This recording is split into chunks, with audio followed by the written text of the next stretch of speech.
Hillsong. Hello everyone. I wanted to introduce you to the comma. If you're watching this, you're getting ready to start using a new weapon. That's great. It's important, however, that you understand a little bit about this tool so that you can use it properly and safely. The comma has been around for a long time. It originally was developed as a farming tool in Asia, primarily for the harvesting of grains, even more specifically rice.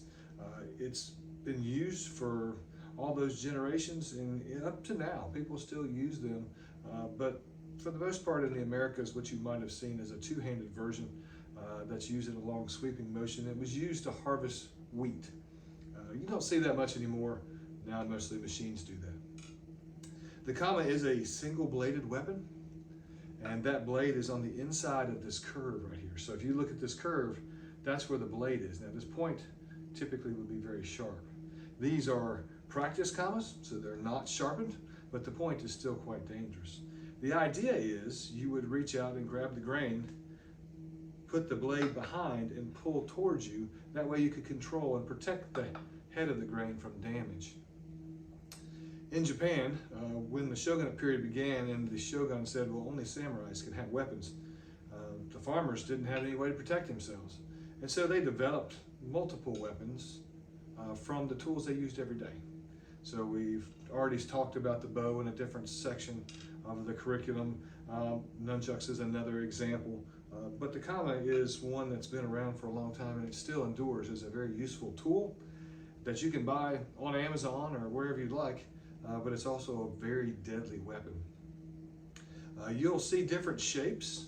So this one has a nice curve to it. The blade that would be sharpened is on the bottom. It's the typical standard design. You might see one with a straight blade. That's actually a special design made for throwing. It's 100% a weapon. It's not really a tool.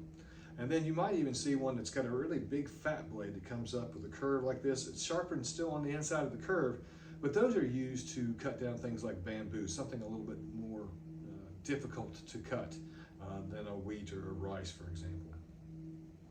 When you hold commas, it's very important for you to keep in mind where that blade is. And when you use bladed weapons, that's really one of the biggest challenges, but it's the most important, because if you don't have the blade in the right place and you injure yourself, it doesn't really help you to defend yourself in any type of engagement with an enemy. So we're going to talk about that a lot more. I just wanted to introduce you to the comma, let you see what it looks like.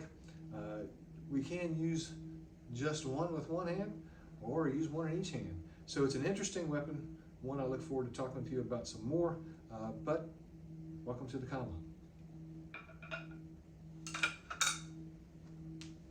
Hillsong.